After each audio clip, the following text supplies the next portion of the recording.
Samedi 23 octobre 2021, après 6 semaines de compétition, TF1 a diffusé la grande finale de sa version All-Stars inédite de The Voice.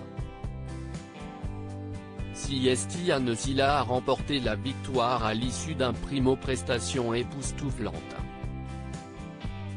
La soirée fut également riche en rebondissements puisque Jennifer a notamment annoncé en larmes qu'elle était prête à quitter définitivement son rôle de coach au bout de 10 ans. Mais qu'en est-il de ses camarades ? S'il a déjà été annoncé que Patrick Fiori reprendra sa place dans le fauteuil rouge pour la prochaine saison de la version Kids du programme aux côtés de Louane, Julien Doré et Kenji Girac, tout reste encore incertain pour Zazie, Florent Pagny et surtout Mika. Ce dernier n'a d'ailleurs pas rassuré ceux qui aimeraient le retrouver l'année prochaine dans The Voice lors de sa dernière interview au Journal du Dimanche. Je ne prends jamais mes décisions à la va-vite.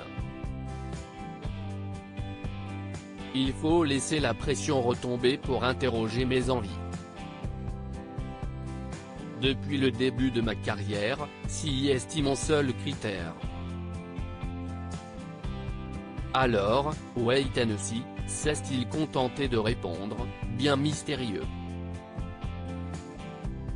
Une chose est sûre, Mika a pris goût aux télécrochets musicaux.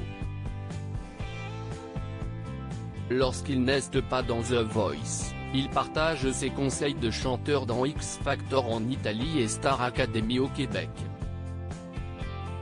Des émissions qu'il n'aurait toutefois pas forcément pensé intégrer au début de sa carrière. J'ai longtemps hésité avant d'accepter de me produire dans ce genre de format. Il fallait que j'y trouve une cohérence. Je n'aille jamais oublier la magie qui se dégageait des émissions des Carpentiers ou de Studio Uno en Italie.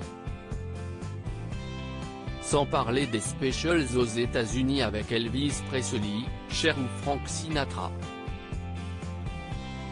Même Glenn Gould a fait de la télé. Si estime mon souhait le plus profond, que la télévision renoue avec son aspect romantique, a-t-il confié.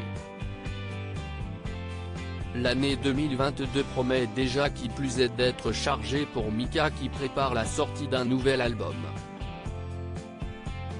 Aux dernières nouvelles, il aurait également été choisi pour présenter la 66e édition de l'Eurovision qui se déroulera à Turin en Italie.